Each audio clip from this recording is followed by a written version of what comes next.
The first stone struck Amara's shoulder as she ran through the narrow village path, her bare feet slipping on mud still wet from yesterday's rain. Behind her, voices rose like thunder, angry, accusing, filled with a hatred so thick it seemed to choke the very air she breathed. Witch! Someone screamed. Curse bringer! Another voice joined in.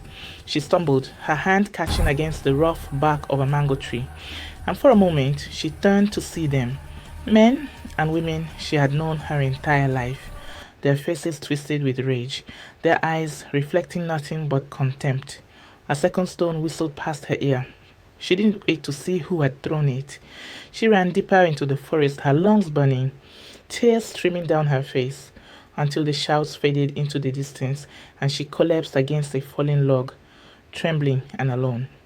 But this was not where Amara's story began.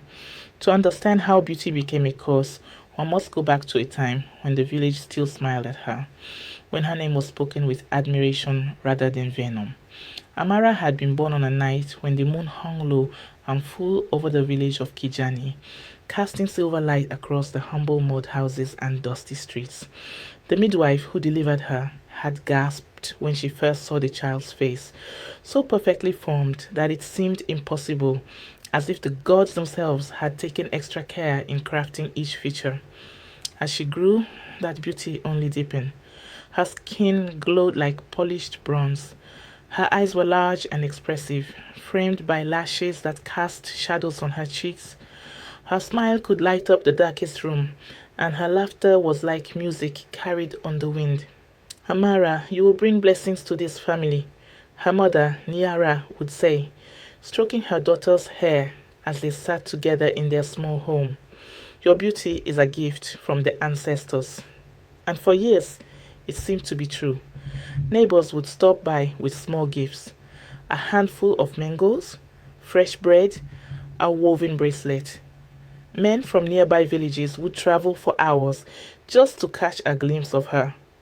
Women would smile and tell Niara how lucky she was to have such a daughter. The village elder, Baba Kofi, would nod approvingly whenever Amara passed, saying, that girl will make a fine wife someday. She will bring honor to whoever marries her. Amara herself was kind and gentle. She helped her mother fetch water from the river each morning, carrying the heavy clay pots on her head without complaint. She assisted the elderly with their chores, grinding maize for Mama Aisha, whose hands were crippled with age, or fetching herbs for Baba Juma when his cough grew bad. She never asked for special treatment, never flaunted her beauty, never looked down on others. She simply existed, trying to be good, trying to be helpful, trying to live a quiet life. But beauty, as Amara would learn, is a double-edged blade. The first whispers began during the dry season when Amara turned 17. The rains, which should have arrived in their usual rhythm, stayed away. Weeks passed, then months. The crops began to wither in the fields. The river that fed the village shrank to a mere trickle. Farmers stared at the cloudless sky with growing desperation, praying to gods who seemed to have turned their backs on Kijani. It started with the women. Amara noticed how their smiles had grown strained, how their eyes lingered on her with something that wasn't quite kindness anymore. One morning at the market, she overheard Mama Zuri speaking to a group of women near the vegetable stalls. My husband barely looks at me anymore, Mama Zuri said, her voice bitter. All the men in this village have eyes only for her.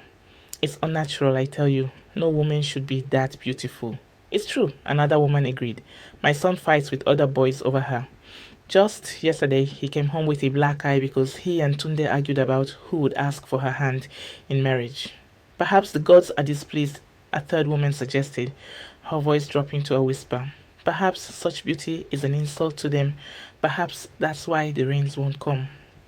Amara had frozen in place, the basket in her hands suddenly feeling impossibly heavy. She wanted to run to them, to explain that she had done nothing wrong, that she couldn't help how she looked, but something in their eyes stopped her, a coldness, a hardness that hadn't been there before. She left the market without buying anything, her heart pounding with an unfamiliar fear. The whispers grew louder. Tembeka, A girl who had once been Amara's friend stopped visiting. When Amara went to her house to ask why, Tembeka's mother answered the door with a tight smile. My daughter is busy, she said curtly. Perhaps it's best if you don't come around anymore. But why? Amara asked, her voice small. Did I do something wrong? The woman's expression hardened. Your presence brings complications. The young men won't leave our home alone. They stand outside hoping to catch a glimpse of you. It's causing problems. Please just stay away. The door closed in Amara's face. Days turned into weeks, and the situation worsened. Old Baba Mensa's cow died suddenly, and he stood in the center of the village square, pointing a gnarled finger at Amara as she walked past. It's her, he shouted. Ever since she came of age, misfortune has followed. The gods are punishing us for harboring such unnatural beauty. Others began to nod. Mama Folami's youngest child had fallen sick with fever that wouldn't break. The chief's prize goat had wandered off and never returned. Small misfortunes perhaps, but in a village already strained by drought and failing crops, every new problem needed a scapegoat. Amara became that scapegoat. I saw her eyes glow in the moonlight, one person claimed. She never sweats, even in this heat. That's not natural, said another. My husband dreams of her every night. She must be using dark magic, a wife accused. Amara tried to make herself invisible. She stopped going to the market. She covered her face with a shawl whenever she stepped outside. She kept her eyes downcast, spoke to no one unless spoken to first, tried desperately to become unremarkable. But it was impossible. Her beauty couldn't be hidden by fabric or silence. It radiated from her like heat from the sun. Even her own mother began to look at her strangely. One night, as they sat by the dying fire, Nyara spoke without meeting her daughter's eyes. Perhaps you should stay inside more, she suggested quietly. People are saying things, Amara. Dangerous things. But Mima, I've done nothing wrong, Amara pleaded, tears welling in her eyes. How can I be punished for something I didn't choose? Nyara's face crumpled with a mixture of love and fear. I know, my child. I know. But the world is not fair. Sometimes we suffer for things beyond our control. The breaking point came during the storm. After months of drought, dark clouds finally gathered over Kijani, and rain began to fall. Not the gentle, life-giving rain the farmers had prayed for, but a violent torrent accompanied by lightning that split the sky and thunder that shook the earth. The storm raged for 3 days. When it finally passed, the village assessed the damage. Roofs had been torn off. The precious seedling crops that farmers had been carefully nursing were destroyed. And worst of all, little Kwame, the chief's grandson, had been struck by falling debris and lay dead in his mother's arms. The village gathered in the square the next morning, grief and rage mixing into a dangerous poison. The chief stood before them, his face drawn with sorrow, and Baba Kofi, the eldest, spoke the words that everyone was thinking. The gods are angry with us, he declared, his voice carrying across the silent crowd. We have been too lenient. We have allowed evil to dwell among us. All eyes turned to Amara, who stood at the back of the crowd with her mother, her shawl pulled tight around her face. Bring her forward, someone shouted. She's the cause of all our troubles. Witch, curse bringer. Hands grabbed at Amara, pulling her roughly to the center of the square. She stumbled, falling to her knees in the mud, looking up at faces she had known all her life, faces now contorted with hatred and fear. Please, she whispered, her voice breaking. Please, I've done nothing. I would never hurt anyone. Your very existence hurts us, Mama Zuri screamed. My marriage is destroyed because of you. My husband thinks only of your face. My son is dead, the chief's daughter wailed. The gods took him because of your unnatural beauty. You angered them. I didn't. Amara tried to speak, but her words were drowned out by the crowd's fury. Baba Kofi raised his hand for silence. When he spoke, his voice was cold and final. Amara, daughter of Nyara, you are hereby banished from this village. You will leave before sunset and never return. If you are seen in Kijani again, you will be stoned to death. This is the judgment of the elders. Amara looked desperately at her mother, but Nyara stood frozen, tears streaming down her face, unable or unwilling to speak in her daughter's defense. The crowd parted, creating a path that led out of the village, and someone picked up a stone. That was when Amara ran.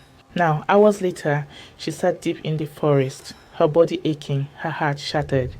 Night was falling, and strange sounds echoed through the trees, the calls of nocturnal birds, the rustle of unseen creatures. She had nothing, no food, no water, no shelter, just the torn dress on her back and the terrible knowledge that the people she had loved, the people she had served and helped, had cast her out like garbage. If only I wasn't beautiful, she whispered into the darkness, her voice hoarse from crying. If only I was ordinary. Then maybe they would have loved me. She must have fallen asleep eventually because she woke to the sound of crying, not her own, someone else's. A child's voice, weak and frightened. Amara sat up, her body stiff and cold from sleeping on the forest floor, and listened. The crying came from somewhere to her left, beyond the thick tangle of bushes. Despite her exhaustion and despair, Amara pushed herself to her feet and followed the sound. She found him in a small clearing, a boy of perhaps 6 years, sitting beside a crude shelter made of branches. His leg was twisted at an unnatural angle, and his face was streaked with tears and dirt. "Help!" he whimpered when he saw her. "Please help." "My father went to find medicine, but he's been gone so long. I'm scared." Amara knelt beside him, her own pain forgotten. "Shh, it's all right. I'm here now. Let me see your leg." She worked carefully, using strips torn from her own dress, to splint his leg as best she could, drawing on knowledge she'd gained from helping the village healer. The boy's crying subsided into quiet sniffles as she worked, and when she was done, she held him gently, singing the same lullabies her mother had once sung to her. When dawn broke, a man emerged from the trees, an old healer with kind eyes and weathered hands. He stopped short when he saw Amara holding his son, then rushed forward. "Kofi," he exclaimed, gathering the boy into his arms. "I'm so sorry I was gone so long. I got lost in the dark." His eyes fell on the splint, then rose to meet Amara's gaze. "You did this?" She nodded silently. The old healer studied her for a long moment, taking in her torn dress, her exhausted face, the bruise blooming on her shoulder where the first stone had struck. "You're running from something," he said quietly. It wasn't a question. Fresh tears spilled down Amara's cheeks. "They said I was cursed. They said my beauty brought misfortune to the village. They drove me out." The healer set his son down gently and moved to sit beside Amara. "Child," he said, his voice infinitely gentle, "beauty is never a curse. The hearts of people are the real curse. Envy poisons faster than any venom. Fear blinds more completely than darkness. You carry no curse except the curse of living among those who forgot how to see goodness. But they all hated me," Amara whispered. "Everyone." "No," the healer corrected. "They hated themselves. They hated their own inadequacies, their own failures, their own fears. You were simply the mirror they couldn't bear to look into." He reached out and gently lifted her chin. "You saved my son when you had every reason to think only of yourself. That is who you truly are, not a curse, a blessing they were too blind to see." The old healer fed her, gave her medicine for her wounds, and offered her a place to stay. But Amara knew she couldn't remain. The pain in her heart was too great, the betrayal too deep. As the healer and his son slept that night, she slipped away into the darkness, leaving behind only a small carving she'd made from a piece of wood, an angel watching over a sleeping child. She walked for days, growing weaker with each step. Sometimes she found berries to eat or streams to drink from. Sometimes she went hungry. She no longer cared about her beauty, about her future, about anything except the next step forward.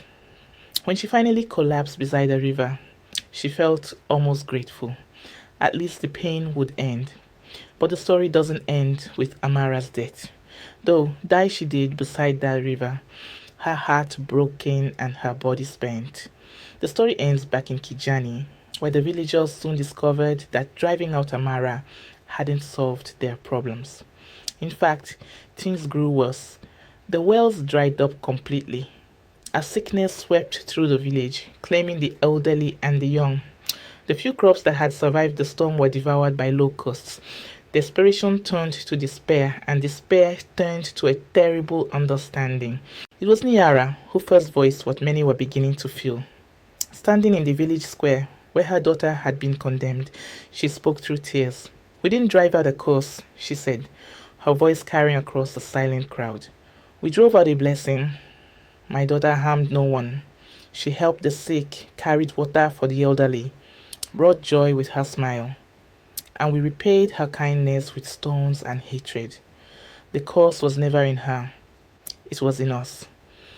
One by one, others began to nod, shame washing over faces that had once burned with righteous anger. They remembered how Amara had helped them, how gentle she had been, how undeserving of their cruelty.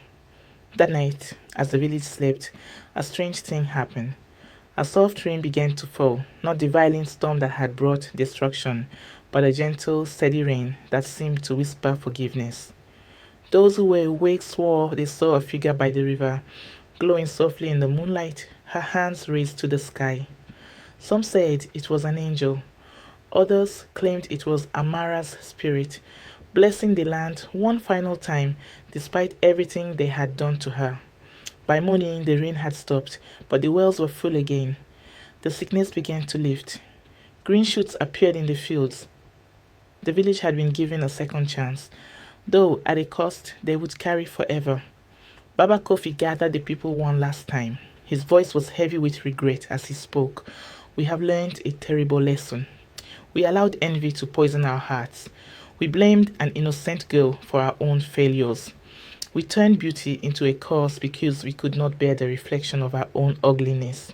He paused, looking at each face in turn.